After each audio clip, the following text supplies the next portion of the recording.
Joining me now, Representative Ted Lieu, a Democrat who serves on the Judiciary and Foreign Affairs Committees. Congressman, thanks for joining us. We appreciate it. What message does it send for Admiral McRaven to stand alongside John Brennan? That is a very scathing op-ed that we have coming in this evening from the Admiral. Yeah. Thank you, Jim, for your question. That is a compelling op-ed by Admiral McRaven, who oversaw the bin Laden raid. And you should ask, why are so many former high-ranking military members and national security officials speaking out against the president? And it's because they're seeing what the majority of American people are seeing, which is a president that is not acting in America's self-interest, and he's putting himself above everything else, and it's causing damage to our nation. And look, I have a security clearance as well, both when I was in the Air Force as well as in Congress, and is the president just going to now start revoking people's security clearances because we say things he doesn't like? That's what dictators do. And the president told the Wall Street Journal about Brennan, quote, we can put this up on screen, "I call it the rigged witch hunt. It is a sham, and these people let it. So I think it's something that had to be done." What does that tell you? This is not a witch hunt because numerous people have pled guilty. We have people that have been indicted. You have the current national intelligence establishment that's supporting this investigation. So the president is doing everything he can to thwart this investigation. I think what he did with revoking Brennan's security clearance is also relevant for Special Counsel Mueller to consider in his investigation because it goes to the intent of the president in trying to obstruct this investigation. And as you know, Congressman, the president is also trying to silence another critic, Omarosa. You saw the letter from her publisher that Caitlin Collins was just reporting on. You're a lawyer. Do you think legally he has any recourse here, or is this another one of these episodes where the president, for example, says he's going to go after people and then he doesn't go after them in court? It's just more bluster. Under the First Amendment, it is nearly impossible to stop publication of a book or of a newspaper. There's no nuclear launch codes in this book. There's no classified information. There's no way they're going to be able to stop it. So they're just trying to intimidate the publisher, and we see from the publisher that they're not being intimidated. This book is going to come out. And Congressman, we're also following the latest developments in the Paul Manafort trial. With the jury, and I'm sure you just saw this in our last hour here on the Situation Room, the jury asking the judge to redefine reasonable doubt. I guess the jury wants to have, exact guidance on what reasonable doubt means. I've seen this come up in trials before that I've covered over the years. It is a common question that the juries have, but it could be read as a development that potentially means that the jury may have doubts about whether or not Paul Manafort is guilty. What do you think? How does that bode for this trial? How do you read into that? Yeah. As a former prosecutor, it's hard to tell from that question what it means for the trial because there's a lot of different charges in the indictment.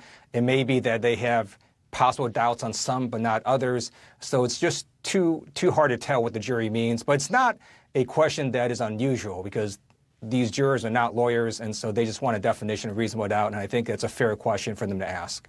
And how important is the verdict in Paul Manafort's trial for the wider Russia investigation? And what do you make of this claim and comment that you hear from the president and his defenders that, well, the Paul Manafort trial doesn't really have anything to do with the Russia investigation because it's about tax issues and issues with his business background and so on?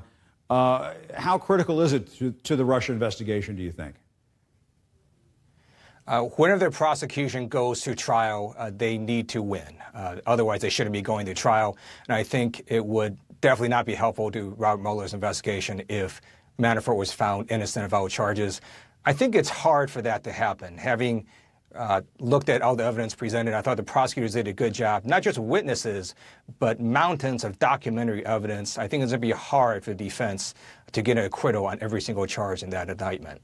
And, one of the interesting developments that we could see here in the coming days when we get a verdict in this case, if Paul Manafort is found guilty, is what would happen in this city if President Trump decided to immediately or shortly thereafter decide to pardon Paul Manafort. And one of the things that you saw with the Republican response to stripping the security clearance of John Brennan was essentially that there were crickets in this city. Republicans really defended the president's decision there. And so it does raise the question, would Republicans really say anything up on Capitol Hill if the president pardoned Paul Manafort. What would you do if that were to take place, and what would be your message to the Republican Party if the president were to take that step? I believe pardoning Paul Manafort would be grounds for impeachment.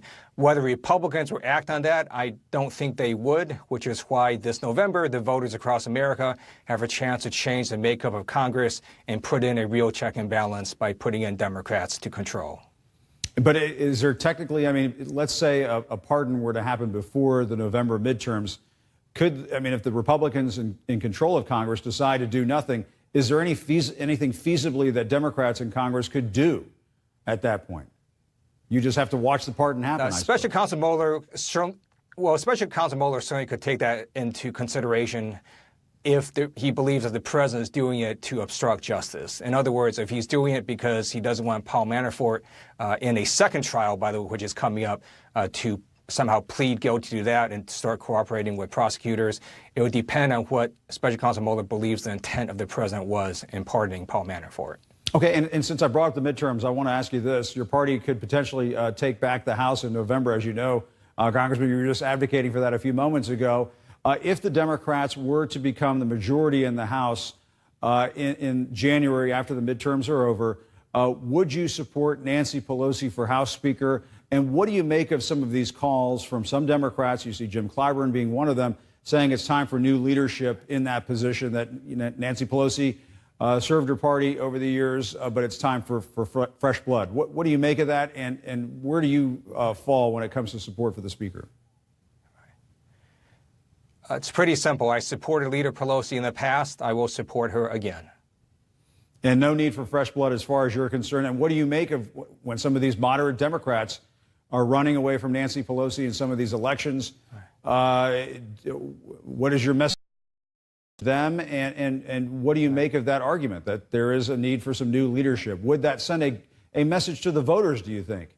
If there were some Democrats out there saying, okay, maybe it's time to bring in some fresh blood. Right. Every member of Congress reflects their district and their own priorities, so I can't speak for other members of Congress, but for me, I will support Leader Pelosi. I think she's done a fantastic job. All right. We'll put you down for your fellow Californian, Ted Lieu.